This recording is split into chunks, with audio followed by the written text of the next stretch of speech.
Arvoisa pääministeri, hyvät Innon lukio-gaalan osanottajat, on hienoa nähdä teidät näin monilukuisena täällä Helsingin kaupungintalon juhlasalissa.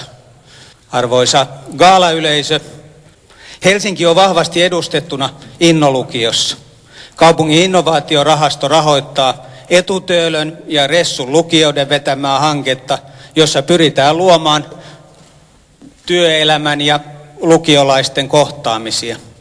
Yrittäjäjärjestöt ja kauppakamari ovat mukana pilotin valmistelussa ja toteutuksessa. Innon lukio on erinomainen esimerkki siitä, miten uusilla toimintamalleilla ja ihmislähtöisesti pyritään tukemaan nuorten hyvinvointia ja pärjäämistä. Joo. Arvoisa pääministeri, hyvät Innon lukion ystävät ja te lukiolaiset voittajat, onneksi olkoon. Te olette uusia sankareita, lukion sankareita, mahtavia tyyppejä. Oli hieno tavata teidät täällä livenä nytten.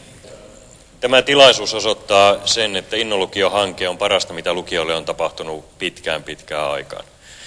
Eli Suomen ja suomalaisten puolesta haluan lausua lämpimät kiitokset Innon lukio-innovaattoreille, sen toimintaan osallistuneille lukiolaisille ja kouluille.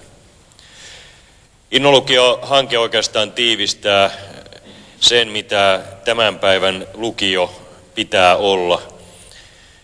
Eli se on yleissivistävä oppilaitos, jossa tarjotaan tietoja, mutta siellä tarjotaan myös taitoja ja sitten kannustetaan.